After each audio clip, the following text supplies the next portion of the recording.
La Biblia, alimento espiritual. Tu palabra es eterna, en ella esperaré. El tema central de la Biblia es Jesucristo nuestro Señor, que está presente en todas sus páginas. En el Antiguo Testamento como promesa y esperanza, y en el Nuevo Testamento como realidad visible, perfecto Dios y perfecto hombre. Por eso estudiaré la Biblia, porque es la voz de Dios. Tu palabra me da vida. 30 de septiembre, Día de la Biblia. Tu palabra es eterna. Radio Santa Rosa, comunicando buenas nuevas en tu vida. La Sociedad Dominica de Medios de Comunicación, Sodomco, presenta A Pensar Más con Rosa María Palacios.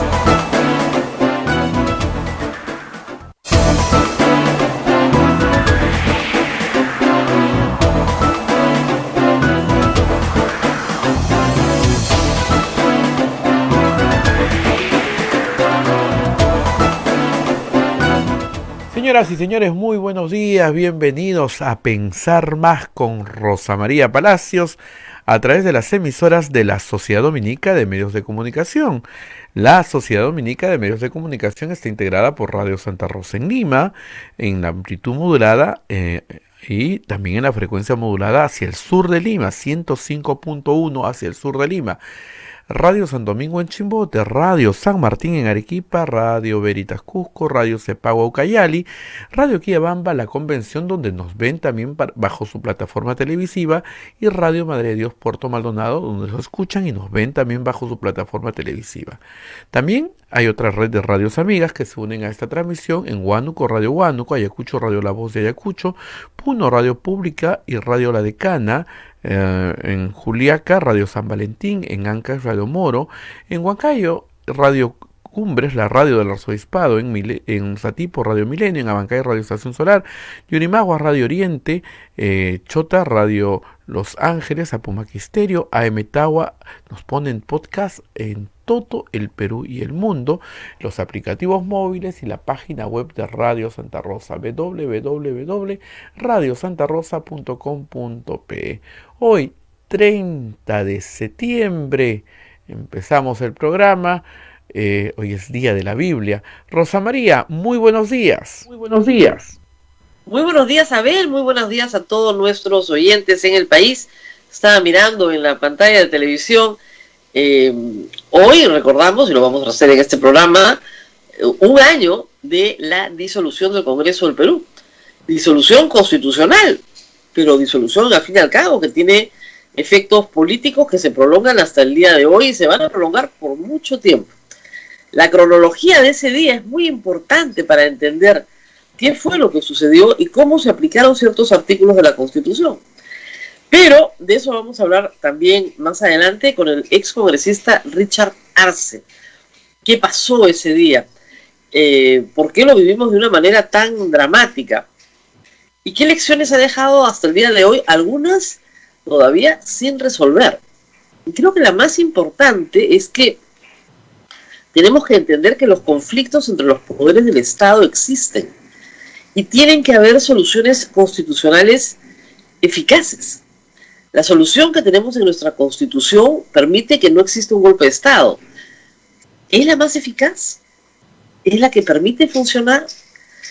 Y la pregunta que es inevitable, ¿no? ¿Puede un presidente sin bancada o sin una coalición que lo apoye en el Congreso, sin mayoría, gobernar en el Perú? Esa es una pregunta que ha estado presente en todo el siglo XX. Y siempre damos los mismos ejemplos porque son los ejemplos en los cuales quien gobernó no tenía el poder de las mayorías. Bustamante Rivero, Fernando Belaúnde en su primer gobierno y Alberto Fujimori en 1990. Esos tres gobiernos terminan en golpe de Estado. porque no había una solución. La Constitución del 93 prevé la solución de la disolución del Congreso, pero es una decisión dramática. Dramática porque implica un reordenamiento. Y el nuevo orden no necesariamente es mejor que el anterior, como hemos visto. Y ahí sí ha habido, creo, un error de fondo, porque la disolución del Congreso es un mecanismo del Ejecutivo, finalmente, para que el pueblo decida si le da mayoría o no al Ejecutivo. Y eso no lo pudo decidir el pueblo en enero, porque no fue una opción. No estuvo en discusión, no estuvo en debate. Martín Vizcarra no presentó opción, ni siquiera pidió apoyo de ninguna agrupación política para su gobierno durante esa campaña. En el ánimo de que no se dijera que no era transparente o de que no se dijera que estaba haciendo esto para un beneficio personal, no presentó bancada, ni proyecto, ni apoyó a ninguno de los contendientes. Ni ninguno de los contendientes de las listas apoyaron a Martín Vizcarra. Y lo que ha venido después de eso ha sido un espacio de confrontación permanente de, digamos, niveles altos, ¿no? Porque han llegado a presentar una moción de vacancia y a votar una moción de vacancia que finalmente no se aprobó. Pero la pregunta de fondo es esa: ¿puede un presidente gobernar sin el Congreso? Es muy difícil en el Perú. Las dictaduras militares, por supuesto, que lo han hecho, gobiernan sin Congreso. Pero no puedes gobernar, digamos, en una democracia sin el Congreso. Necesitas el Congreso. Y si ese Congreso no te apoya, tienes que construir esa mayoría. Los presidentes del Perú han estado, digamos, poco proclives a construir esas mayorías, porque implica, finalmente, asumir también los pasivos de los partidos que integrarían una coalición. Y al mismo tiempo los partidos no quieren entrar en coaliciones en el Perú de gobierno, sí electorales, ahí no tienen problema, pero de gobierno no, porque tienen que asumir el pasivo de ese gobierno y perjudicar sus opciones en una siguiente carrera presidencial. Estamos atrapados en ese problema desde hace, ¿qué?, 60, 70 años.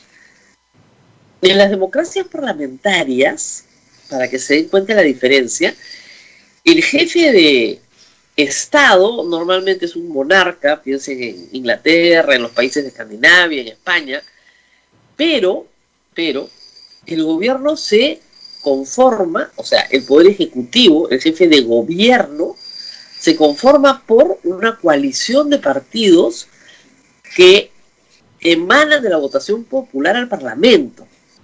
Es decir, supongamos, estos 9 partidos que tenemos, entre ellos se tienen que poner de acuerdo para ver quién es el presidente, si tuviéramos un esquema parlamentario. ¿Y quién va a ser el presidente? Normalmente el líder del partido más votado. Pero no necesariamente, sino también podría ser el líder de un partido que, si bien no es el más votado, es el que logra hacer la coalición más grande. Y ustedes dirán, ¿y si no se logra hacer, se vuelve a votar? Hemos visto el caso de España, que no se lograba formar gobierno, entonces se le dice al rey: convoque usted elecciones de nuevo porque no he logrado formar gobierno, y se vuelve a votar. Entonces, no hay forma de que el Congreso tenga una oposición mayoritaria al primer ministro. No hay forma. Cuando no la tiene, cuando tiene una oposición mayoritaria, se cae el gobierno y se vuelven a convocar elecciones. Ese es un mecanismo de control constitucional, esa es su válvula de escape. El conflicto cae. No significa que no haya oposición, la hay, pero es minoritaria. La oposición siempre es minoritaria. En los Estados Unidos, que tienen un régimen presidencial, la oposición puede ser mayoritaria. Pero como es un sistema bipartidista, lo más probable es que el presidente, con elecciones a medio mandato, no tienen elecciones de medio mandato, cada 2 años se renueva la Cámara de Representantes. Entonces ahí es posible que el presidente pierda su mayoría o la vuelva a reconstituir. Pero son periodos muy cortos y con 2 partidos. Nosotros tenemos todos los males. Muchos partidos, en un periodo de 5 años, rígido, sin posibilidad de que caiga el gobierno y vuelvas a convocar elecciones. Hemos sacado todo lo del presidencialismo americano y todo lo del parlamentarismo. Tenemos muchas instituciones parlamentarias, pero nuestro régimen es presidencial. Entonces, la gran pregunta es, ¿qué hacemos si se elige un presidente que no tenga mayoría o no tenga posibilidad de formar una coalición en el Congreso en el próximo año? Y eso es una de las lecciones que tenemos que sacar de la disolución del Congreso. La disolución del Congreso es una salida extrema, es una salida de emergencia, es una salida cuando ya no da más la relación entre Ejecutivo y Legislativo.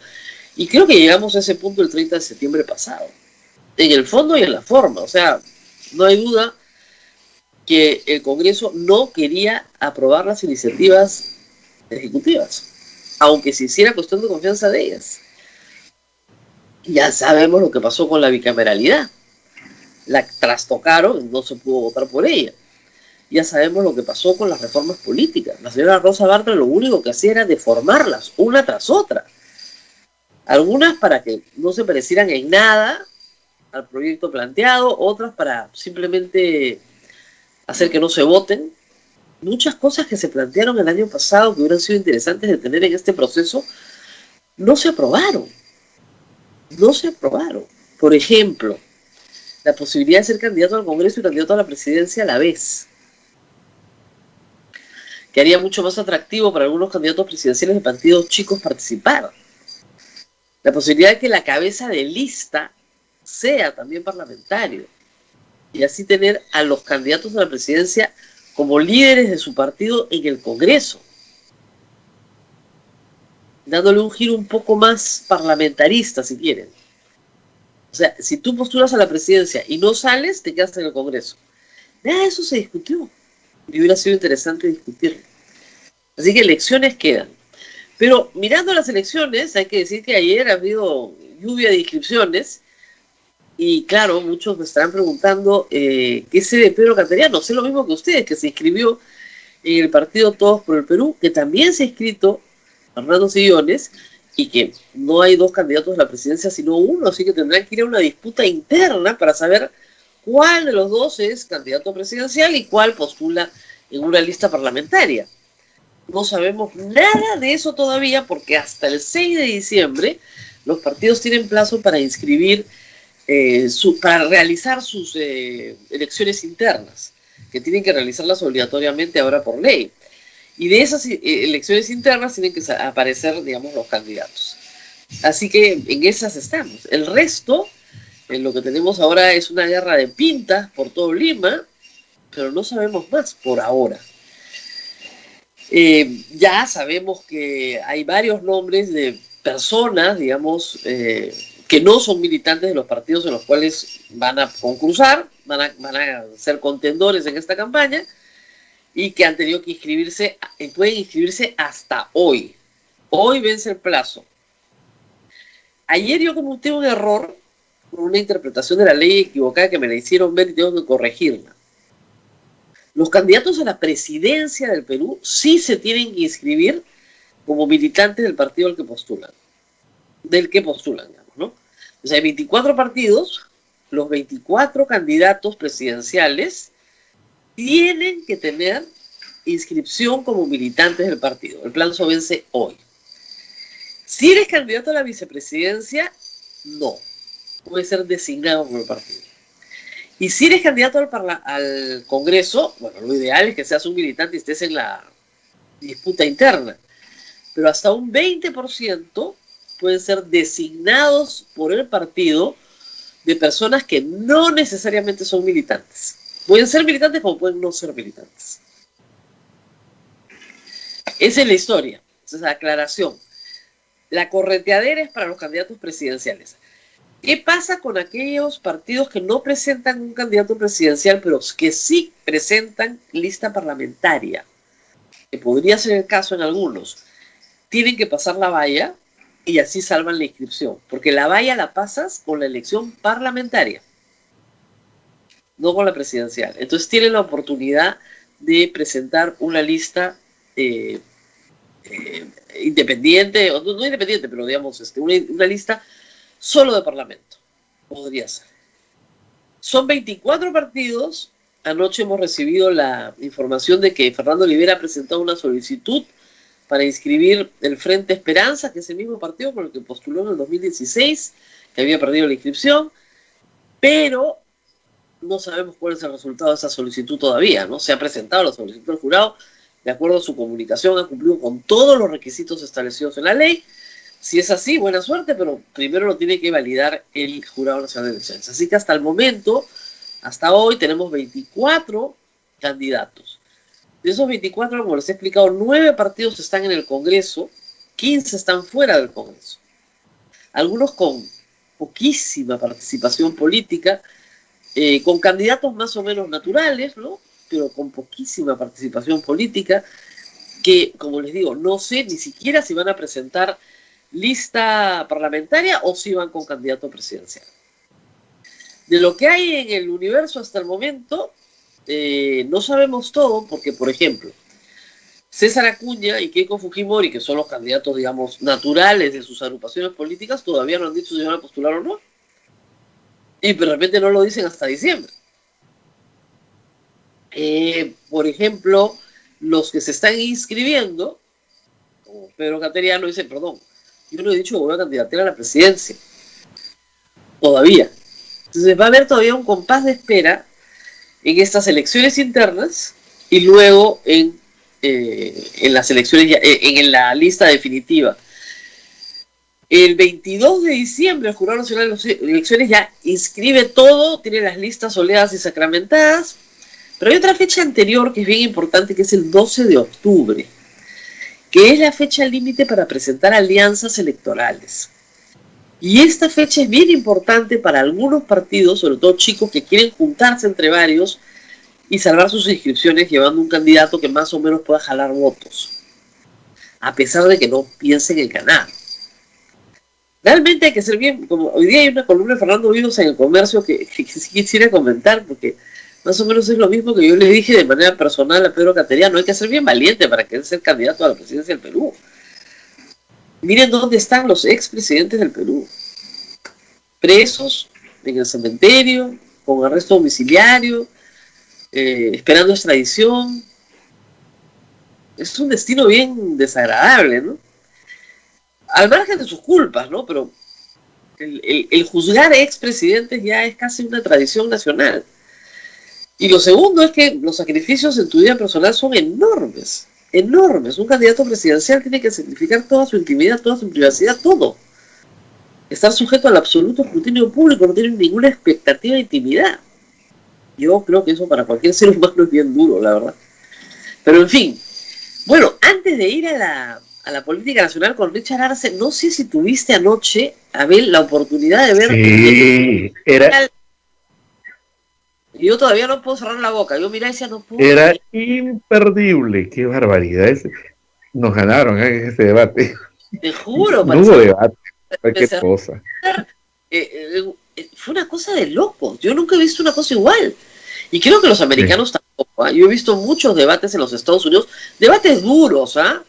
Debates duros con sus pullas, sí. Pero lo de ayer fue una cosa que en inglés dice que Trump fue hot, o sea, fue muy caliente. Caliente es poco, esto era un infierno. No dejaba hablar al otro, interrumpía y mentía, pero mentía descaradamente. O sea, y Biden no es un gran orador, es tartamudo porque tiene un defecto congénito desde niño. Es una discapacidad reconocida, ¿no? No lo dejaba terminar y sabía que lo iba a desesperar, ¿no? Sabía que lo iba a desesperar y en algunos momentos lo logró. Ahora, el problema fue que el moderador no podía moderar nada porque estaba fuera de control Trump. O sea, tenían reglas, ¿ah? Porque uno ve ese debate y dice, ah, ya, es un debate sin reglas. No, era un debate con reglas, pero no respetó ninguna. Ya, 2 minutos, interrumpía al otro, no lo dejaba hablar, y además lo insultaba, le decía, eres un perdedor, en 47 años no has hecho nada. Es una cosa de locos, perdedor. En Estados Unidos decirte perdedor, loser, es muy despectivo. Porque en una sociedad donde hacer cosas es muy importante, que no hayas hecho algo, no importa ser alguien, sino hacer algo, ¿no? Entonces, un Lucio es una persona que no ha hecho nada en su vida, y todo el tiempo se lo decía. Se metió con los hijos. Es decir, era una cosa que tú decías, Dios mío, qué vergüenza. Y yo le decía, ni en mi pueblo, esto parece debate de congreso peruano. Y habían temas de mucha importancia. Preguntas estaban muy bien planteadas, eran preguntas que generan controversia, ¿no es cierto? ¿Qué piensas de el análisis del enfoque científico del cambio climático? Un asunto que Trump ha negado varias veces, ¿no? ¿O qué piensas de cómo unir a un país luego de todos los disturbios por razones raciales que han habido en Estados Unidos? En algún momento no pudo condenar a los supremacistas blancos. O sea, es una cosa de locos. Yo sé ¿qué pasa acá? Ahora, claro, hay muchas formas de leer ese debate, ¿no? Una es que los dos perdieron, porque alguien decía, contraten a una profesora en kindergarten. Me parecían dos niñitos, era un debate muy infantil, entonces le hizo daño a los dos. Y de repente era lo que buscaba Trump. Ahora, yo normalmente cuando tú vas a un debate en estas condiciones, vas con una estrategia.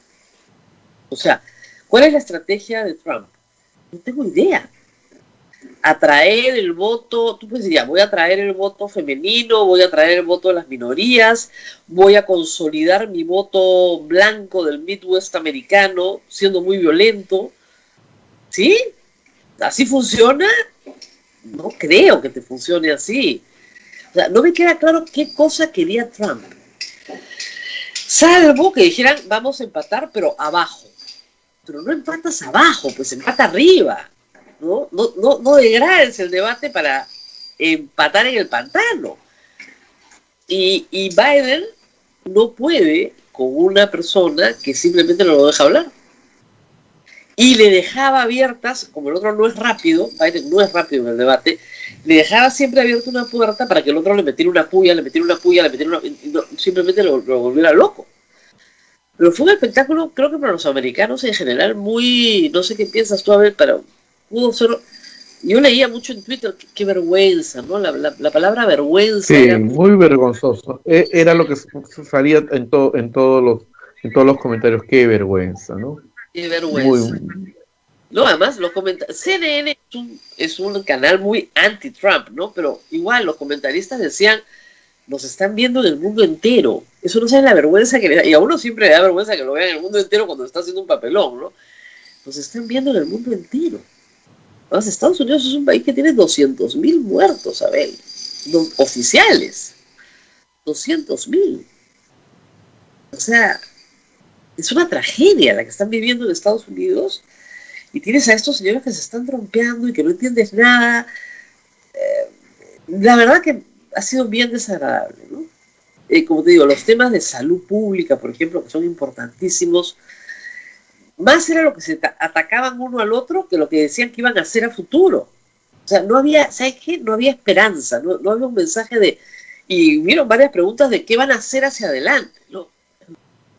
Y de nuevo en la puya, y no había un futuro. Ahora, eso también denota mucho una sociedad muy dividida, ¿no? Una sociedad profundamente dividida. Y muy violenta también, que es terrible, ¿no? La idea de que te tienes que comprar un arma ahora en Estados Unidos es una idea muy extendida, ¿no? Y es terrible, terrible, terrible. Así que sí, yo terminé agotada viendo el debate, me quedé hasta tarde viendo comentarios, etcétera, y no sé. Claro, siempre en campañas... Faltan 2 debates más, ¿verdad, Rosa María? Faltan 2 debates que han sido aprobados. El debate de los vicepresidentes, que es el que viene ahora, y hay un segundo debate. Y ayer muchos especulaban, yo fui lo primero que pensé, yo si fuera Biden no voy a un segundo debate. ¿Para ganar qué? Lo que pasa es que los debates en Estados Unidos, o sea, Estados Unidos inventa los debates, ¿ah? O sea, no, nosotros nos hemos copiado de ellos. Los debates en Estados Unidos comienzan, me parece, con Kennedy y Nixon en televisión. Fue el primer debate televisivo. Y fue un debate que se escuchó mucho en radio también, en los 60s. Y la gente que lo escuchó en radio pensó que Nixon había ganado. Y la gente que lo vio en televisión se dio cuenta, o sea, le dio como ganador a Kennedy, porque Kennedy era muy carismático en cámara. Y Nixon tenía fiebre, no se había afeitado bien, entonces se le veía como, no funcionó para Nixon. Y bueno, Kennedy ganó las elecciones. Y a partir de ahí se hizo una comisión, en Estados Unidos hay una comisión especial de debates presidenciales.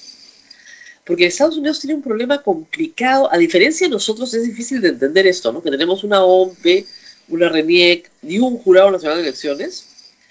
En Estados Unidos cada estado de manera autónoma, los 50 estados, organizan sus propias elecciones, con sus propias reglas. Tienen que arrojar un resultado, ciertamente, pero si votas electrónico, si votas presencial, si votas por correo, todo eso lo decide cada estado. Cada estado arma sus mesas, cada estado decide cuánto. Hay gente que ya está votando en Estados Unidos. Creo que todavía no, en un par de semanas ya comienzan a votar por correo. En Estados Unidos el voto postal es un voto muy común.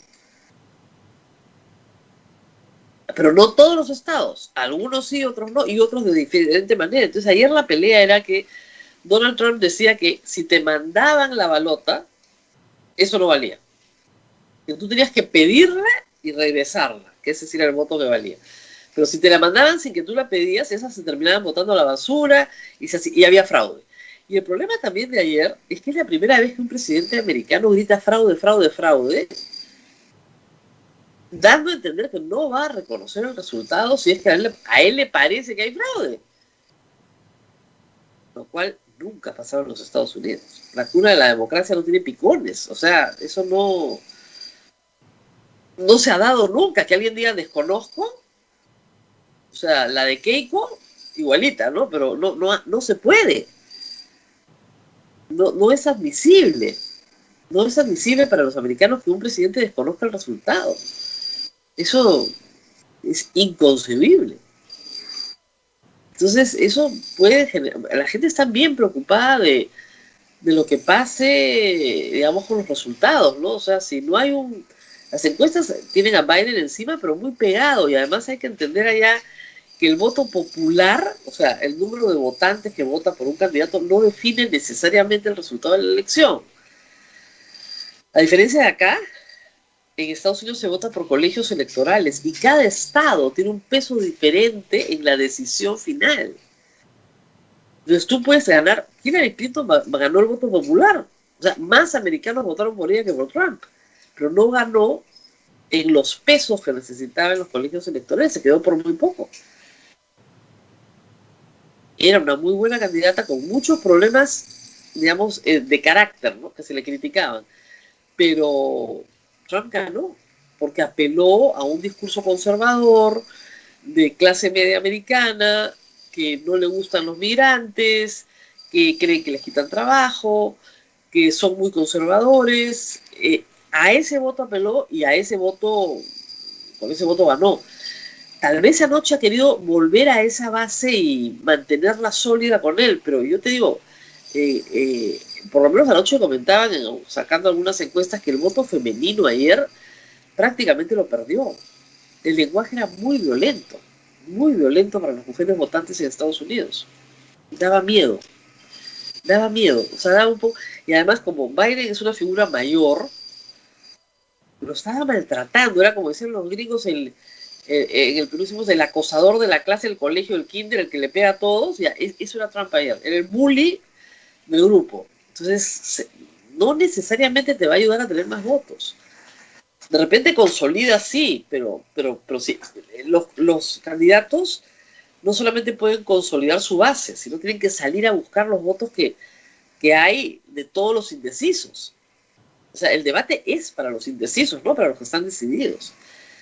Y los indecisos ayer deben haber quedado más indecisos o más confundidos, ¿no? Porque no se entiende. En la encuesta de CNN daban ganador a Biden por lejos. Pero es una encuesta hecha con gente que ha visto el debate.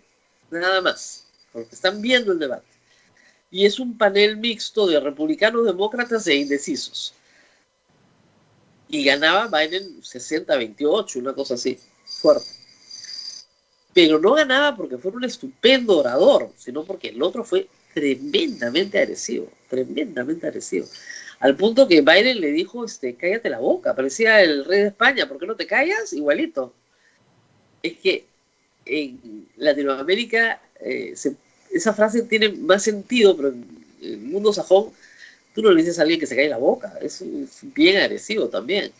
Y después dijo, yo no hablo con payasos, ¿no? Sí. Dicen que los payasos han protestado. Entonces, ellos son una profesión honorable, por favor. Pero sí, acá estamos, Abel. Bueno, nuestro invitado ya está por llegar.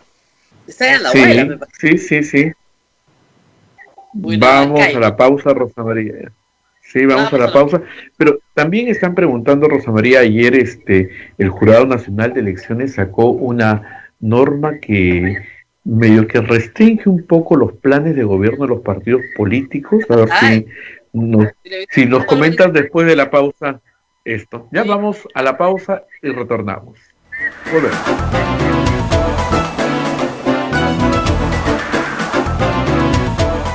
Sodomco, Sociedad Dominica de Medios de Comunicación. Antes, para hacer su tarea, María tenía que recorrer un largo camino hasta la biblioteca más cercana. Ahora que tiene HughesNet, el internet satelital número 1, solo camina a la sala de su casa para tener acceso a la mejor educación. HughesNet te ofrece planes desde 20 megas, Wi-Fi incorporado y más datos para estar siempre conectado. Visita internetsatelital.com.pe y recibe el primer mes gratis. HughesNet, el internet satelital que llega donde otros no llegan. Aplican términos y condiciones. Encuentro, Estado y sociedad civil, la violencia contra la mujer en el contexto del COVID-19. Unidas y unidos, fortaleceremos nuestro compromiso para la prevención de la violencia en el marco de la ley número 3364. Objetivo: favorecer el intercambio de conocimiento y experiencias entre el Estado y sociedad civil en su función y responsabilidad para la prevención de la violencia contra mujeres e integrantes de grupo familiar. Organizan Confederación Nacional de Mujeres Organizadas por la Vida y el Desarrollo Integral, CONAMOVIDI, Servicios Educativos El Agustino SEA. Días 1 y 2 de octubre, de 10 a 12 del día. Transmisión a través de @seamujer. Información al celular 965-126-887. Santa Rosa, buenas nuevas en tu vida.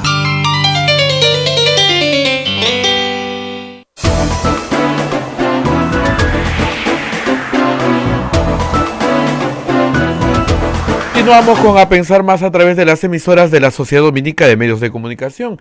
En Lima nos escuchan por Radio Santa Rosa, tanto en la amplitud modulada como en la frecuencia modulada.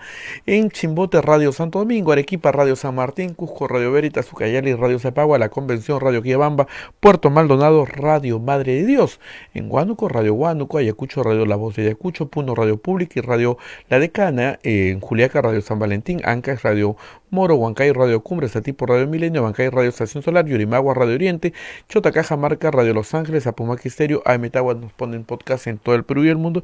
Y además tenemos la página web de Radio Santa Rosa, www.radiosantarosa.com.pe. Bien, Rosa María, adelante. Bueno, estamos con el ex congresista Richard Arce, que no está en Apurímac, que está en Lima. Yo decía, pero en Apurímac se está mejor. Se estaba mejor. Hasta, como dicen, julio se estaba mejor. Congresista, muy buenos días. Gracias por estar con nosotros. Muy buenos días, Rosa María. Muchas gracias por la invitación. Un gusto, como siempre, poder dialogar contigo, con tu radio audiencia. Bueno, antes de entrar al 30 de septiembre, al que vamos a entrar, al del año pasado, preguntarle cómo está su gente en Apurímac. Me decía usted que han pasado días muy duros, ya mejorando, felizmente. Sí, en realidad, en este momento la situación es controlable en el sentido que ha reducido drásticamente el número de incidencias de casos de COVID-19 y evidentemente ha afectado, igual que a muchas regiones, la enfermedad teniendo fallecidos. O sea, en este momento todas las personas pueden decir que un allegado, un familiar, un cercano ha pasado una situación complicada de COVID, más allá del contagio, porque en el contagio estamos casi, Todo.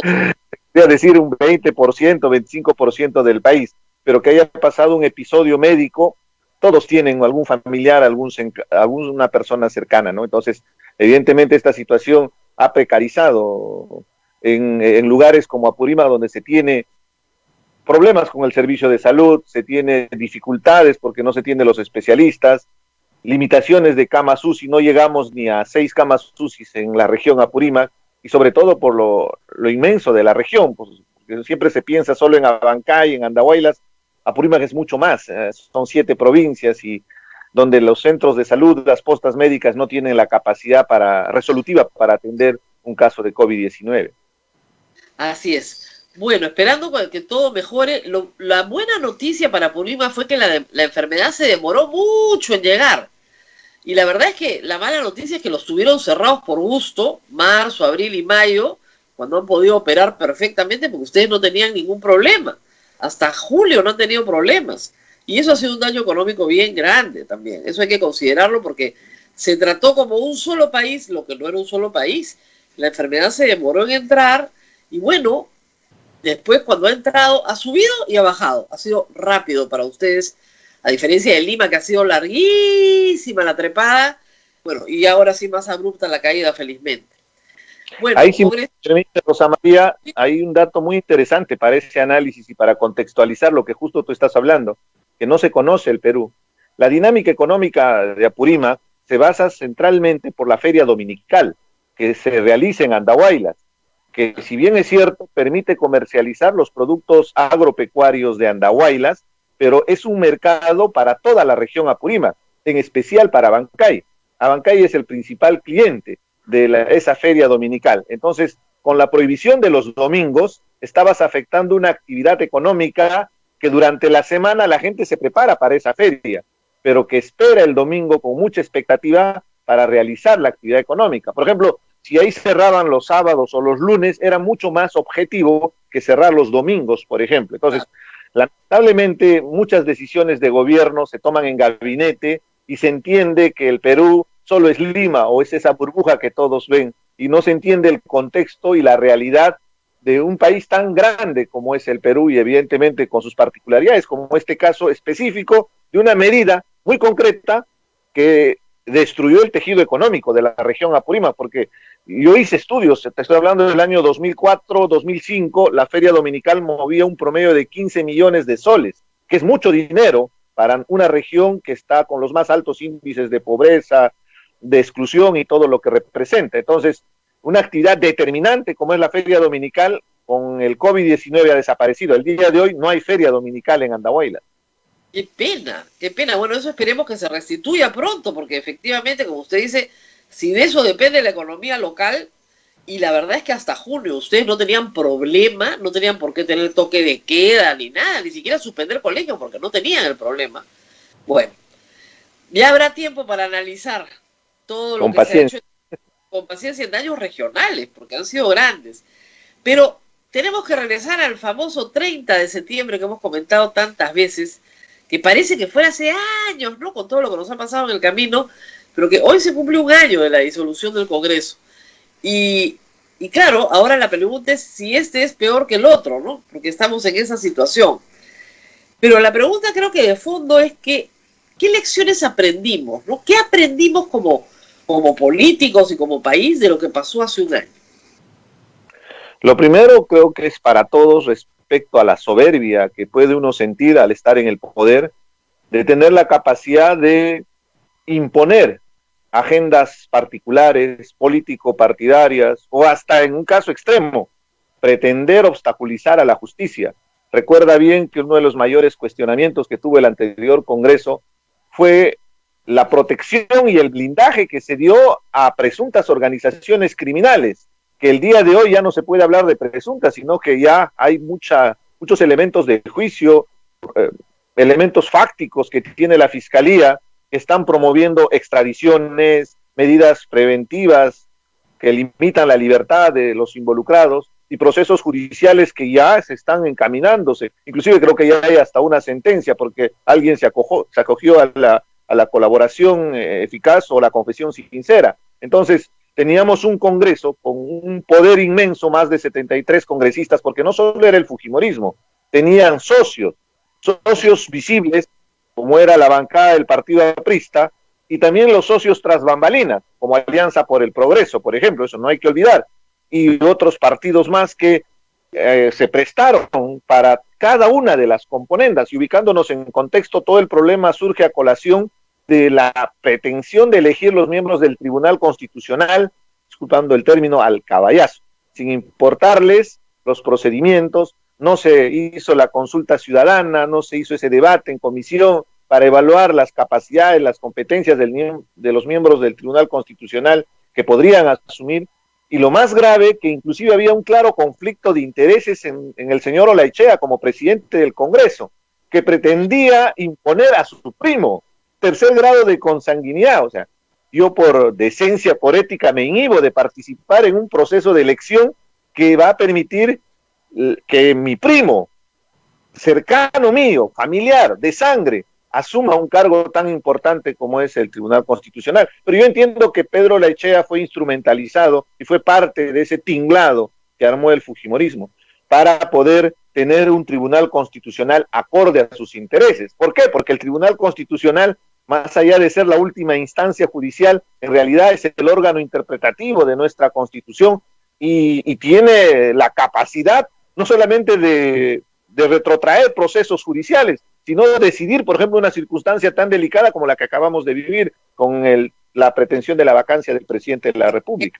El problema, creo yo, es que hay un conflicto entre poderes que no se resuelve en la Constitución. Que se resuelve, sí, tiene la solución de la disolución, pero se resuelve para casos ya extremos.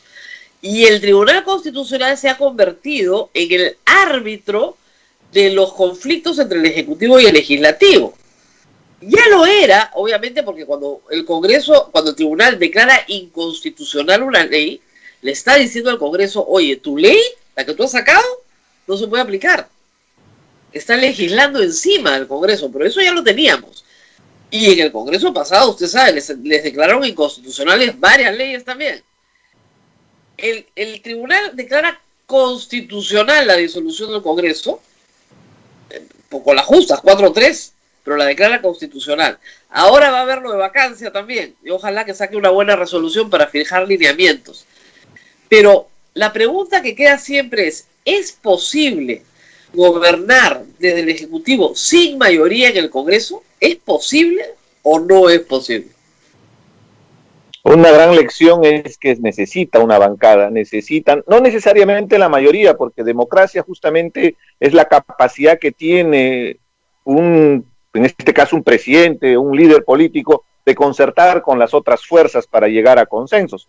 Hay que partir del modelo presidencialista que existe en el país. Entonces, tal vez podríamos poner en cuestión y generar un debate abierto a nivel nacional para buscar un equilibrio entre un modelo presidencialista y un modelo parlamentarista, que nos permita generar justamente ese equilibrio de poderes, porque lo que hemos visto estos últimos años, más allá de la anécdota de las ambiciones particulares de querer ser presidente, de querer disolver también un Congreso, lo objetivo es que hay vacíos en nuestra Constitución que son utilizados o instrumentalizados en función de intereses particulares, no del país. La última vacancia, que el presidente sea investigado, ojo, que lo investiguen y que se llegue hasta las últimas consecuencias. Pero en una situación crítica como la que estamos viviendo, un cambio de timón que requiere no solamente un cambio de toda la estructura del Estado, significaría una mayor crisis a la que expondríamos el país. Entonces, habría que evaluar muy bien la figura de equilibrio de poderes, aunque ya se pronunció el Tribunal Constitucional en su momento para hacer entender que, por ejemplo, en el caso de la vacancia, la incapacidad moral está inclusive mucho más relacionado a una incapacidad física, porque es como una especie de caja desastre donde se tiene 1000 argumentos y va a depender mucho del criterio y sobre todo la interpretación de lo que se entiende de la moral, porque la moral para uno puede ser, para otro no necesariamente, es muy subjetivo. Entonces, ahí es determinante que revisemos el modelo de gobierno que tenemos y sería interesante también darle esa relevancia. La bicameralidad era una alternativa, pero ya recuerdas que ese mismo Congreso se disparó a los propios pies impuso una modificación que cambiaba justamente esa figura de la vacancia, y eso hizo que el presidente no respaldara en el referéndum la propuesta de la bicameralidad, porque la bicameralidad tendría, como quien dice, una segunda instancia, que sería la Cámara de Senadores, y con eso le quitaría un poco de carga y responsabilidad al propio Tribunal Constitucional, como sucede en muchas democracias. Si se el Congreso, o sea, se disolvería la Cámara de Diputados, pero tendríamos la Cámara de Senadores para continuar caminando y desarrollando, inclusive evaluando mejor las leyes. Ahora, digamos, viendo el origen del asunto, el asunto central es que Keiko Fujimori sacó 73 congresistas y Pedro Pablo Kuczynski 18. Y cuando Pedro Pablo Kuczynski buscaba, y lo buscó desesperadamente, establecer qué quería Keiko Fujimori para dárselo, y hasta le indultó al padre pensando que con eso la calmaba, nunca logró un consenso con ella, pero para absolutamente nada. Entonces le comenzó a tumbar a los ministros, no le aprobaban las iniciativas, le delegaron facultades, eso es verdad, un par de veces, pero luego le derogaban las leyes que él mismo había sacado. Entonces uno se pregunta, porque estamos mirando a una elección ahora para el próximo año, uno se pregunta si no tiene el presidente que venga forma de articular una mayoría, no le digo que tenga mayoría absoluta, pero forma de consensuar con algunos partidos, el país es ingobernable. Pero ninguno quiere ceder, los partidos no quieren ceder. Y los partidos, usted sabe por la experiencia en la izquierda, los partidos están más partidos que nunca. Entonces, es bien, si ni siquiera entre el mismo grupo se ponen de acuerdo, ¿cómo haces para estirar la mano y ponerte de acuerdo con el otro partido? Y la mayor consecuencia, Rosa María, es que la reforma política en su integralidad no ha sido dada, ni por este Congreso, y menos por el anterior Congreso, que sí, en un momento en la Comisión de Constitución, incidíamos, hacíamos presión de que el origen de la corrupción pasa por lo que hemos visto esta semana, este mercado persa de candidatos al mejor postor. Se tiene partidos buscando candidatos, candidatos buscando partidos, y se negocia en función de las candidaturas. O sea, ahí no hay un desprendimiento para poder presentar al país una propuesta, que evidentemente hay diferentes posiciones y visiones, y eso justamente es la riqueza de una democracia, pero negociar, mercantilizar la política, y lo mismo va a suceder con el tema de las elecciones congresales, hace que inclusive se vuelvan como una especie de negocios personales los partidos políticos. Por eso este proceso electoral es muy importante, porque va a obligar a todos los partidos a participar en las elecciones y tienen la obligación de pasar la valla. De las 24 organizaciones inscritas en el ROP, el Registro de Organizaciones Políticas del Jurado Nacional de Elecciones, tienen que pasar la valla. Significa que, siendo lo más objetivo, pasarán unos 7 partidos políticos, el resto desaparece. Es el momento, creo, clave para hacer esta reforma política que garantice la representación, porque mientras no haya esa legitimidad, vamos a ver lo que sucede. Inclusive hay varias imperfecciones, porque los 73 congresistas que obtuvo el fujimorismo no es que obtuvo el 70% de la votación, sino fue la perversidad de la cifra repartidora y sobre todo el tema del voto preferencial que nos genera esa situación, porque son votos válidos. Entonces, si por ejemplo hay un alto ausentismo, hay alta cantidad de votos inválidos y nulos, blancos, viciados, eso favorece justamente que se atomice en un grupo que no necesariamente tiene mucha mayoría, como el caso del fujimorismo, porque no era que habían obtenido el 70% del resultado electoral, pero la fórmula hizo que, por ejemplo, en regiones donde iba a tener representación partidos que no pasaron la valla, le permitieron al fujimorismo tener representación. El problema congresista es que uno de los temas planteados por la... Disculpa la interrupción. El problema es que el número de congresistas, el número de escaños, es lo que hace que tengamos minorías sobre representadas. O sea, a mí no me pueden decir que Antauro, Humala, tiene el 15% de aceptación popular. Tiene 15 escaños de 130, ¿no? 12 a 15% de aceptación popular tiene Antauro Humala. ¿Dónde está? Ataucusi tiene también 12, 15% de aceptación popular. No. Lo que sucede es que con 20% de autentismo y 20% de nulo y blanco, sacas ese 40%, más los que no pasaron la valla, sacas ese 10%. Entonces, con el 50% del electorado, estás dirigiendo el voto para solo 130 congresistas, que son muy poquitos. Entonces, no terminan de representar al universo de electores. Si tuviéramos 260 congresistas, sería mucho más justa la representación proporcional. Pero a la gente no le gusta hablar de este tema, porque se ponen furiosos por el costo del Congreso. Pero de todas las reformas, porque a los congresistas no les gusta eliminar el voto preferencial, esa podría ser atractiva hasta para los congresistas, les da más oportunidades, más espacio, pero tampoco la quieren aprobar. ¿Por qué tanta resistencia al cambio? Usted que estuvo ahí, y ahora también, es la misma historia. ¿Por qué tanta resistencia a cambios? Que incluso podrían hasta favorecer a los partidos. Porque las reglas de juego el día de hoy favorecen a la impunidad. Recuerda bien que con esta forma de elección, que ya se pasó los plazos también, esta elección probablemente tengamos a personas que están ingresando al Congreso para evitar procesos judiciales, que ya tienen seguramente su proceso, ingresan al Congreso para buscar el blindaje de la inmunidad parlamentaria cuando son delitos anteriores a su elección y que deberían seguir y continuar el proceso de investigación y la sanción que corresponda. Y lo más importante, porque no tenemos partidos políticos, seamos sinceros y ahí hacemos un mea culpa, más que todo son, como te había expresado, membresías y al extremo, grupos de amigos. El mejor caso es el tema de Vizcarra. Vizcarra pertenecía a un partido que se llama Peruanos por el Cambio. ¿Cómo terminó Peruanos por el Cambio?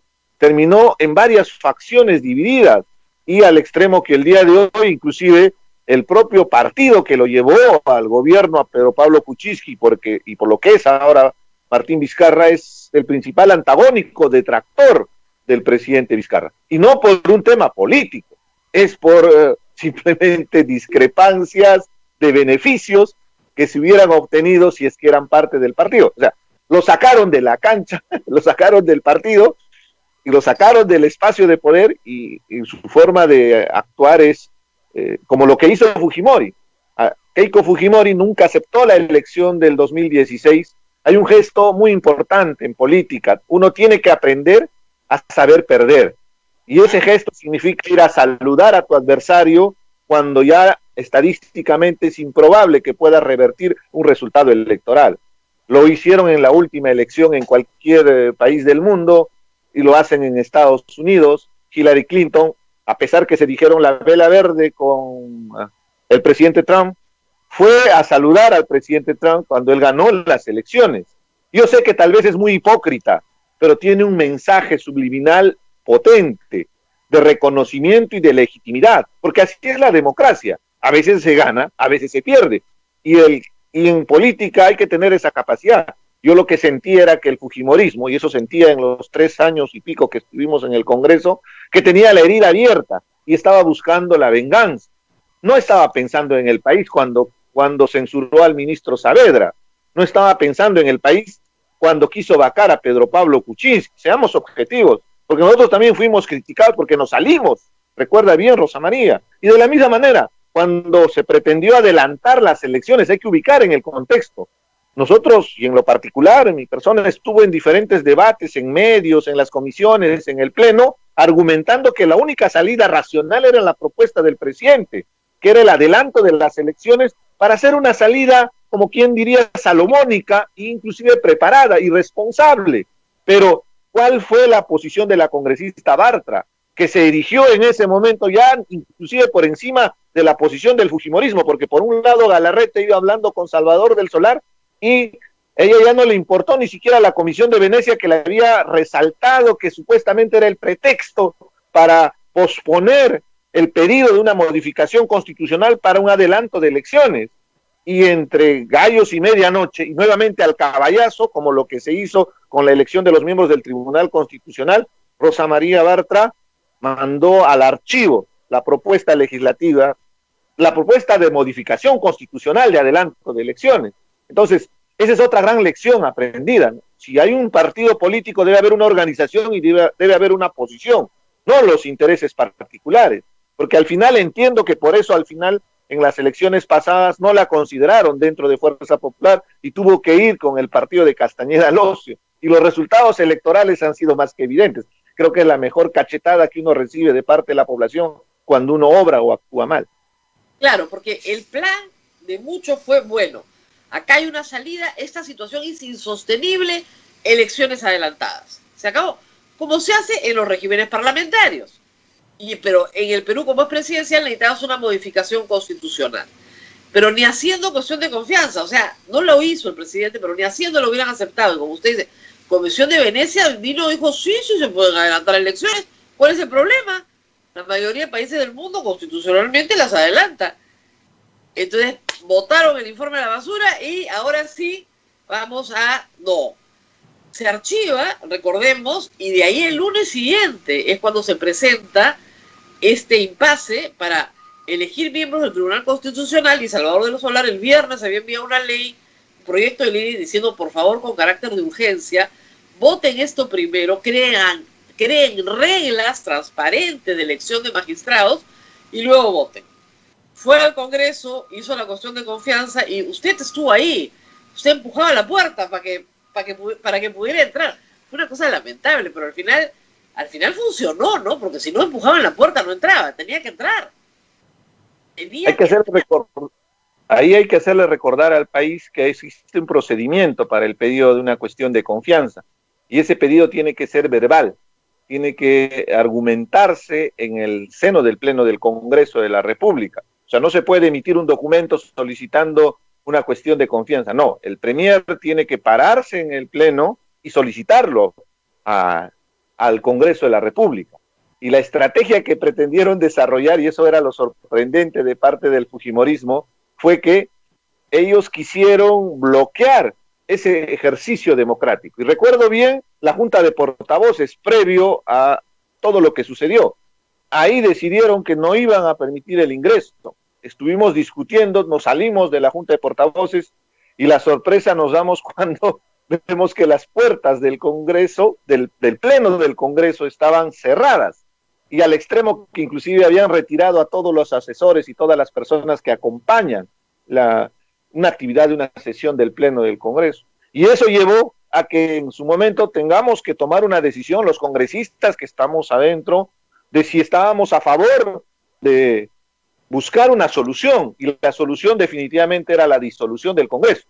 El problema era que eso afectaba intereses personales, intereses particulares. Por eso puse el día de hoy un tweet que hace un año quedé desempleado, porque una de las afectaciones directas de la disolución del Congreso era que ese día perdías el empleo y que definitivamente tenías que asumir tu responsabilidad familiar, personal. Pero teníamos que anteponer el interés del país por encima de cualquier expectativa personal. Es desde la perspectiva y la visión que siento y la necesidad que se debió haber tomado en ese momento, no solamente por mi persona, sino también por otros congresistas que también tuvieron esa misma posición, ayudando a que se ejecutara el procedimiento formal del pedido de cuestión de confianza. Ahora, fue curioso cuando juramentó Mercedes Arauz, ¿no? Ya ustedes se habían retirado, me parece, a esa hora, pero no llegaron a los 87 votos para vacar al presidente, tenían 80. Y no tenían más de 80, 81 votos, no podían vacarlo. Entonces lo suspendieron en la presidencia, con 66 votos lo podían suspender, hicieron juramentar a Mercedes Arauz. Y fueron momentos muy complicados porque, claro, visualmente un peruano ve en la televisión que tiene dos presidentes, no entiende nada. Actuó con irresponsabilidad en ese momento el fujimorismo, pero ¿qué pasó? O sea, ¿qué conversaciones habían adentro? ¿O ustedes ya no participaran en nada? No, nosotros nos retiramos, Rosa María, porque entendimos que el presidente había disuelto el Congreso de la República, no recuerdo bien la hora, pero era entre 4 y 5 de la tarde, porque cuando se enteraron en el Congreso, en los corillos del Parlamento, de que el presidente iba a dar un mensaje a la nación, y aparece ya Vizcarra dando el mensaje a la nación, en ese momento en el Congreso se estaba votándose la cuestión de confianza, como quien dice, ahora sí voy a votar, ahora que tengo espada de Damocles en el cuello voy a actuar. Cuando en la mañana la congresista Indira Wilca solicitó que se vote el pedido de cuestión de confianza, y como un pedido se hizo una votación que al final fue como la negación fáctica que después el propio Tribunal Constitucional lo refrendó. Ese hecho también es determinante, porque el Congreso de la República votó que no iba a tomar en cuenta el pedido inmediato de un pedido de cuestión de confianza que había planteado el premier Salvador del Solar. A la mañana siguiente yo le decía a la gente en este programa, en el Twitter, claro que se ha votado, y lo rechazaron. O sea, presentaron una cuestión previa y el Congreso rechazó la cuestión previa. No hay discusión, no quieren discutir la cuestión de confianza. Listo, disuelto el Congreso. Ahora, ¿usted cree que cuando rechazaron la cuestión de confianza, los fujimoristas creían que los iban a disolver o ellos creían que nunca los iban a disolver? Ellos estaban ensimismados por el poder. Y recuerda, hay una imagen que es icónica cuando ves a mis compañeros del Nuevo Perú en el centro del pleno del Congreso con unas banderas, y baja también Luz Salgado y bajan algunas fujimoristas también con otras banderas, y se hace como un amago de barras bravas. Yo estoy atrás reclamándole a la mesa directiva. Y ese dato es muy importante, porque ahí es cuando le recriminaba a Pedro Laechea por las decisiones que estaba tomando en el día, sobre todo exponiendo al país a una situación extrema que iba a tener consecuencias. Inclusive recuerdo bien la frase que le dije, que se iba a recordar toda la vida de lo que estaba haciendo en ese momento. Él ni se inmutó, y creo que había hace un rato las imágenes, él hace un gesto despectivo hacia mi persona. Le reclamé también a la congresista Beteta, que estaba a su lado, y le reclamé al congresista Eresi, y les repetí lo mismo, que se iban a recordar toda la vida de los actos que estaban cometiendo en ese momento, que inclusive era escandaloso, porque en un momento la congresista Foronda, en el momento de la votación, reclamó y denunció que habían hecho una votación en su curul sin que ella esté presente. O sea, alguien votó, y esto ya es juicio procesal del ejercicio de la elección del miembro del Tribunal Constitucional, y evidentemente eso era un causal inclusive para declarar nulo la elección. No les importó ni siquiera, como quien diría, esa oportunidad que les brindó la providencia para buscar un pretexto, si es posible, para evitar toda esa imposición de la elección de los miembros del Tribunal Constitucional. Estaban obcecados con querer imponer el Tribunal Constitucional al caballazo. Tienen que haber estado muy seguros de que no los iban a disolver. Recordamos también la imagen de Becerril cuando termina la sesión, como a la 1 del día, sale a los pasillos y le dice a todos, le dice, disuélvanos pues, si ya votamos en contra, como diciendo, ya te rechacé tu cuestión de confianza, a ver pues, disuélveme. O sea, yo creo que estaban colectivamente convencidos de que nada les iba a pasar, pero es una impresión, yo no estuve ahí. Dígame usted, o sea, usted vio que ellos pensaban que iban a seguir adelante. Por supuesto, pero esto no solamente fue el día 30 de septiembre. Desde el 28 de julio del 2016 hasta el 30 de septiembre del 2019, esa fue la actitud muy soberbia, inclusive abusiva, de parte de la mayoría fujimorista, en comisiones, en el pleno. Estuvimos silenciados muchas veces, o sea, había oportunidades cuando tomábamos la palabra y sentían que era contrario a la posición, hasta te cortaban tu intervención, cuando ni el propio presidente el presidente del Congreso tiene la capacidad de limitar tu participación en el pleno del Congreso. Tú tienes el derecho al voto y el derecho a hablar en el Congreso. Nadie te puede cortar, más aún si estás en tu tiempo. Entonces, solo para mostrarte, y recuerda bien, Rosa María, cuántos proyectos de ley orientados, escandalosos, inclusive inconstitucionales, se impusieron, inclusive las sanciones a los propios Fujimori, a Kenji Fujimori, claro. Más allá de las discrepancias que podamos tener. Recuerda bien la votación que hicieron con la presidencia del señor Galarreta. Fue cada acto prepotente durante esos 3 años que el 30 de septiembre decantó en que esa soberbia, ese poder absoluto que sentían, no era tan real, y al final quedó con la disolución del Congreso. una gran lección para toda la clase política y para todos los que pretendan en algún momento ser gobierno. La soberbia no conduce a un buen puerto, al contrario, les lleva a esta situación extrema. Claro, ahora los fujimoristas siguen culpando a Vizcarra. No se culpan a ellos mismos de lo que pasó, ¿ah? No reconocen ninguna culpa. Culpan a Vizcarra, punto. De traidor, que era de ellos y los traicionó, ¿no es cierto? Que ellos lo hicieron presidente. Y este tema de la traición es una cosa recurrente. Ahora, estamos viendo un proceso electoral que se inicia complicado, ¿no? Porque no hay favoritos, no hay entusiasmo. Hay tal vez algunas simpatías, pero yo no veo así un entusiasmo por los candidatos que están apareciendo, ¿no? Como usted dice, hay de todo un poquito, pero, o sea, Keiko Fujimori va y probablemente con buenas posibilidades, pero como que al frente no tiene mucho. Y la izquierda va, usted ya renunció a Nuevo Perú no logró ni siquiera su inscripción, Verónica Mendoza va con Juntos por el Perú, que no pasó la valla la vez pasada, si no la pasa ahora, chao, y la casita, el lápiz, todos estos símbolos que también están con la izquierda, no tienen muchas posibilidades. Marco Arana probablemente sea el candidato presidencial de Frente Amplio, ninguna posibilidad por un problema ya de carisma, así que la izquierda también sale muy golpeada de toda esta historia, de todo este quinquenio, ¿no?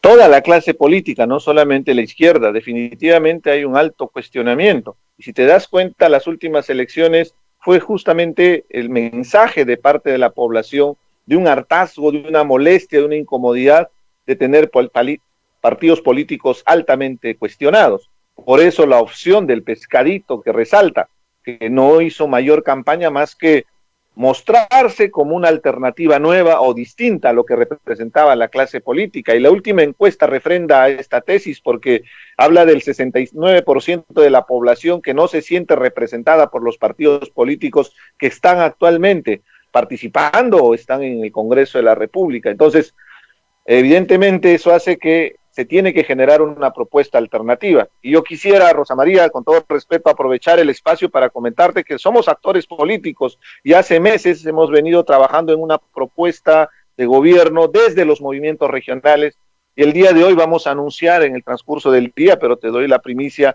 de una propuesta con el partido Oruna, el Partido Renacimiento Unido Nacional, con movimientos regionales, en este caso el movimiento regional Fuerza Campesina de Apurímac, y un acuerdo político para presentar una propuesta alternativa de gobierno. Estamos abocándonos a este trabajo y queremos mostrarle al país que es posible hacer una forma distinta a la política y sobre todo hacer una convocatoria para que todos nos unamos en la reconstrucción del país. Este acuerdo no tiene nada que ver con candidaturas, Rosa María, acá no hay un condicionamiento que voy a ser el candidato, hay una propuesta de dos precandidatos para la presidencia, está el señor Ciro Gálvez, que es el fundador del Partido Oruna, y está mi persona como propuesta de los movimientos regionales, pero vamos a ir trabajándolo en el sentido que necesitamos buscar un consenso del país para salir de esta crisis. Le agradezco porque ayer estaba llenando mis casilleros y en Runa no tenía nada. Yo sé que Felipe Castillo ha estado trabajando con ellos también. ¿Ya no va a estar el señor Felipe Castillo en Runa para nada? No lo tengo con las personas que hemos coordinado, no lo he visto en la organización, no te podría hacer la precisión. Bueno, es una organización que tiene 70 comités provinciales.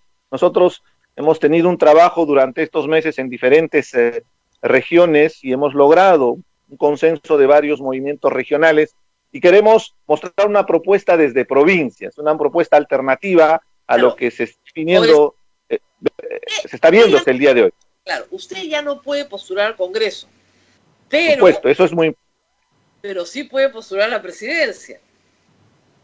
Entonces, o dentro de la plancha presidencial, ¿no? Entonces, no hay una obsesión de querer ser presidente ni nada por el estilo, sino queremos construir algo mucho más alternativo.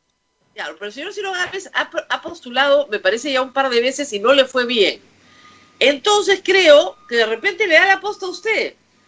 Podría, digo yo, ser usted el candidato presidencial.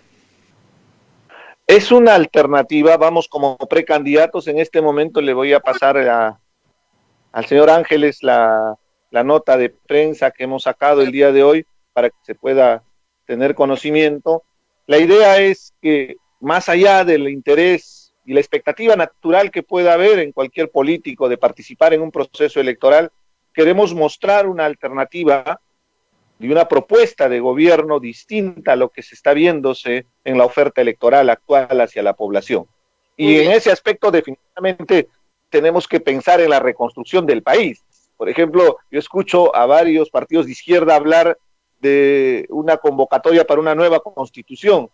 Aspiramos a una nueva constitución, pero no es el momento, seamos objetivos. El país requiere de la reconstrucción de sus estructuras en el plano económico, en el plano sanitario. Entonces, prioricemos. El escenario que se nos viene el 21 es bastante complejo.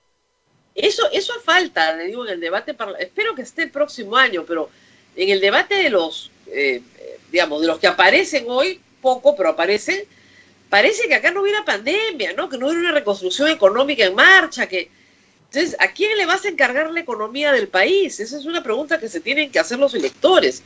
¿Quién puede poner la economía por lo menos a lo que estaba antes de la pandemia? Que no era una maravilla, pero por lo menos estaba un poco mejor. Esa respuesta yo no la he escuchado. Ninguna propuesta política me dice, nosotros tenemos un plan para reconstruir la economía. ¿No es cierto?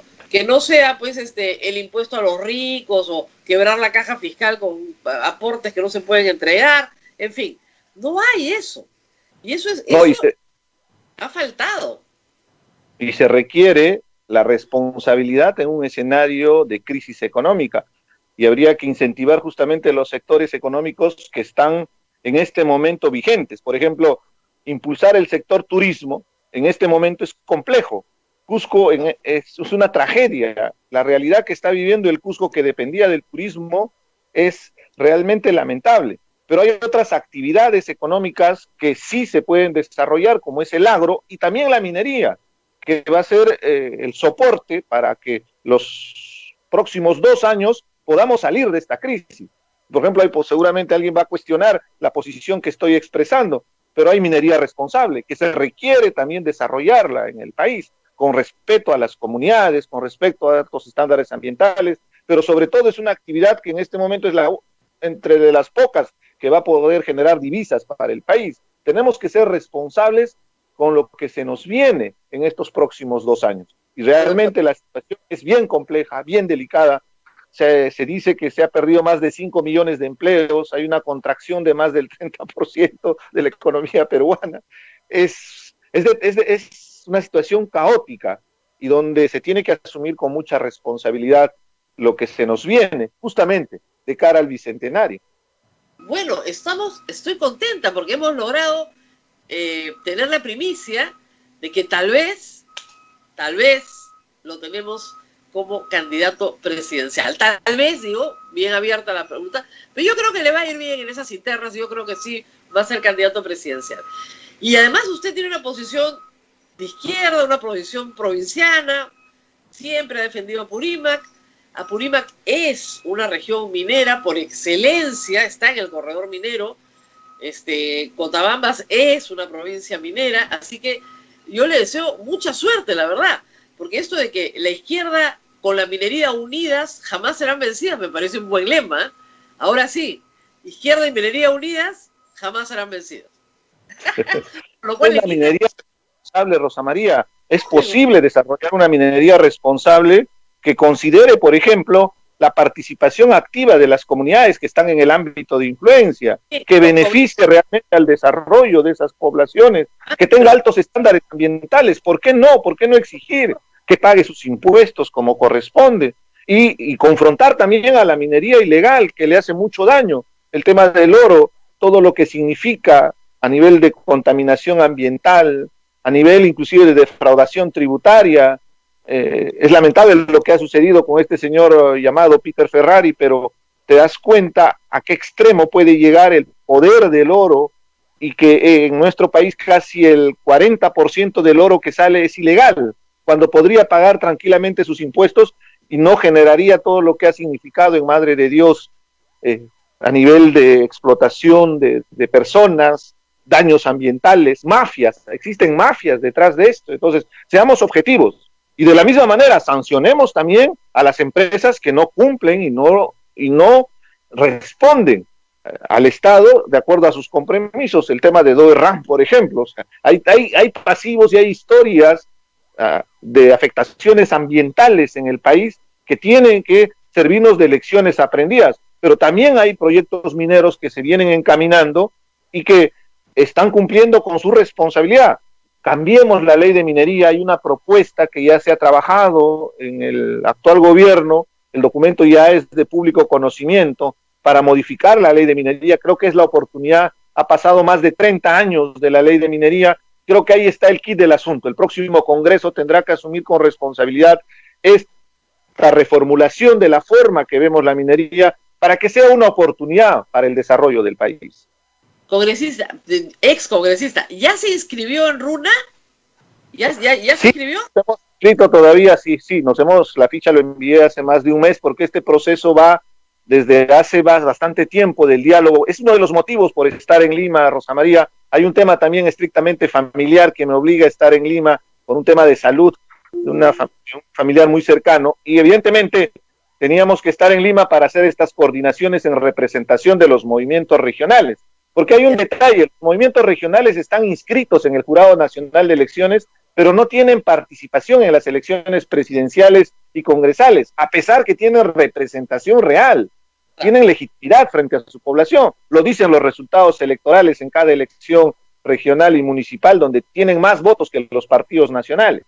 Bueno, ya está inscrito en Runa, o sea, eso quiere decir, si se ha inscrito, quiere decir que se va para presidente. Porque la inscripción es obligatoria para los que quieren ser presidentes. Así que le deseo mucha suerte. Ojalá que la interna gane, estoy segura que va a ganar. Y va a ser realmente interesante. Se va a animar un poco, creo. Están apareciendo algunas personas que creo que van a animar la campaña un poco. Y van a tenerle, como dice usted, que meterle ideas al debate. No solamente la puya personal, sino qué pensamos, ¿no es cierto? ¿Qué creemos? ¿Qué queremos para el Perú? Que es la gran pregunta, ¿qué queremos? ¿Y cómo hacemos para salir del hueco? Además, esa es la primera tarea. ¿Cómo hacemos para salir de este hueco? Y definitivamente con esa vocación de servicio, y que ahí quisiera resaltar, Rosa María, que no es una propuesta personal de Richard Arce. También está Ciro Gálvez, que tiene toda una experiencia. Él no ha tenido la oportunidad de ser elegido, participó 2 veces en una elección, pero es una persona muy comprometida con el mundo andino, con el Allen Causa y esa visión de reivindicación de muchos derechos conculcados de las poblaciones indígenas. Entonces, ahí tenemos una opción para seguir trabajando. Sé que se vienen sumando otras organizaciones en la construcción de esta plataforma, y bienvenido. Lo que quisiéramos mostrar al país es una propuesta, no un jale, como se está viéndose en estas semanas, como si fuera equipos de fútbol que presentan cada uno de ellos quién es el mejor jale que ha tenido para poder participar en estas elecciones. Creo que ahí se pervierte la forma de hacer política. Y te lo digo con mucha sinceridad, no es algo que me obsesione en lo personal. Lo que me interesa es construir esa plataforma, inclusive en perspectiva hacia el futuro. Creo que podemos tener resultados electorales con una muy buena representación en el Parlamento, y definitivamente también asumir ese reto si es que se tiene la posibilidad de participar en el proceso electoral rumbo a la presidencia de la República. Así es. A ver, ¿tenemos alguna pregunta, por favor? A ver, los tiene que estar escuchando, porque por Facebook Live siempre comentan, pero claro, esto es una primicia para... Está diciendo el señor Richard Arce que ha descartado el acercamiento con el Partido Morado, porque bastante se ha hablado ayer que usted se estaba acercando. Ajá, ¿se estaba acercando al Partido Morado? ¿Eso es verdad? No es cierto, lo que pasa es que publicaron algunas personalidades en redes, y creo que rebotó en algún medio de comunicación, era el nuevo jale del Partido Morado. Para empezar, me incomodó bastante, ¿no? Porque eso de jale suena bastante despectivo, inclusive, porque se está pervirtiendo la forma de hacer política. Lo he desmentido abiertamente. Lo que sí es cierto es que hemos venido en este proceso de buscar un acuerdo de movimientos regionales, dialogando con el partido Fuerza Ciudadana, que no tiene inscripción legal, pero que tenemos y hay la predisposición de seguir construyendo. Fuerza Ciudadana partidariamente ha tomado la decisión de hacer una alianza electoral con el Partido Morado, lo cual saludamos porque ayuda a fortalecer la democracia, que un partido organizado, estructurado como Fuerza Ciudadana, que no tiene inscripción, pueda participar en este proceso electoral, haya generado este tipo de comentarios. Yo no he tenido ningún acuerdo con el Partido Morado, eso quisiera plantearlo y desmentir si es que ha habido algún comentario que ha pretendido informar al respecto. No, además se nos cuenta que hace un mes ha mandado la ficha de inscripción para Runa, ya qué acuerdo iba a haber, pues ya usted estaba en otra historia hacía bastante tiempo, ya trabajando este programa con otros movimientos regionales. Muy bien, Abel, nos vamos despidiendo, bien, ahora sí. Hasta le han puesto un lema. No sé si hay otra pregunta. No, hay varias preguntas. Bueno, antes del lema le preguntan qué piensa del chavismo, porque siempre cuando hay esta cercanía o este deseo de ser presidente, la gente un poquito quiere saber por el tema. Mi posición es la misma, de crítica abierta al gobierno de Maduro. Cuando salimos a las calles, un sector que está precarizado justamente son los migrantes venezolanos. Es lamentable lo que vienen viviendo después de la pandemia, y los venezolanos no han venido para hacer turismo al Perú, han escapado de una dictadura, han escapado de un gobierno que ha destruido su economía y sobre todo tiene serias denuncias de corrupción e inclusive de violaciones a los derechos humanos. Uno puede tener una simpatía con posiciones progresistas, pero no nos podemos cegar en la posición de una coincidencia programática, ideológica, y no denunciar cuando hay violación a los derechos humanos, cuando hay transgresión a la democracia. Maduro está, podría decir, ilegalmente en el poder, porque debió haber habido elecciones este año 2019, no se dio, y definitivamente lo que estamos viendo es una crisis humanitaria también con los migrantes venezolanos. Deben ser cerca de 1 millón de venezolanos que tenemos en el país, probablemente unos 3 millones en Colombia y diseminados en toda Latinoamérica, otro medio millón, 1 millón. Es una crisis humanitaria de la magnitud de lo que viene sucediendo en Medio Oriente, donde hay guerras. Entonces, para entender la irresponsabilidad del presidente Maduro, y que definitivamente también tiene que responsabilizarse de los venezolanos que están en el Perú, porque por ahí escuchaba que el gobierno peruano tiene que responsabilizarse. Acá la responsabilidad es de Maduro, no es del gobierno peruano. No. Bueno, muy bien, muchísimas gracias, mucha suerte. Entonces nos vamos a ver bien seguido durante el verano, espero que no se olviden nosotros. Cuando se vuelvan famosos ya nadie nos da bola, así que espero que en verano nos podamos ver nuevamente ya con las inscripciones en marcha, con la campaña en marcha. Rosa María. No, Rosa María, al contrario, no es una oportunidad, más bien muy agradecido, como siempre me has dado el espacio para poder dialogar, y es interesante analizar la política tal vez desde estos aspectos tras bambalinas, para que la población pueda conocer qué sucedió ese 30 de septiembre. 30 de septiembre. Bueno, a ver, solamente para decirle lo que han escrito, me parece bonito, interesante, ¿no? Hay un lema, ya le sugirieron un lema, sale con lema del programa, Richard Arce, un zurdo bien derecho. Así que ya tiene lema, así es que ya está.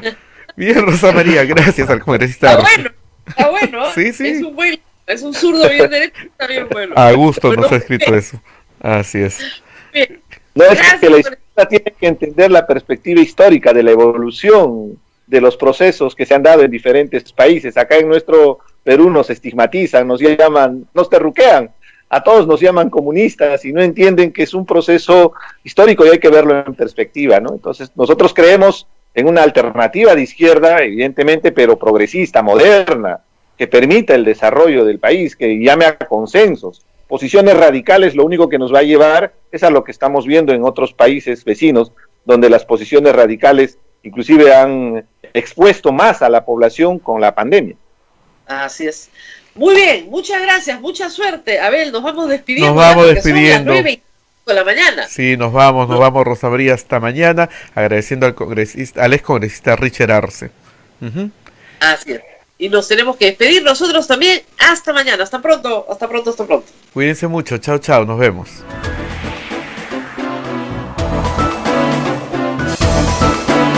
Hasta aquí, A Pensar Más con Rosa María Palacios.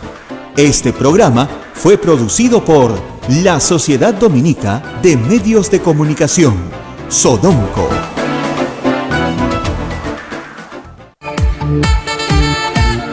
Radio Santa Rosa, buenas nuevas en tu vida.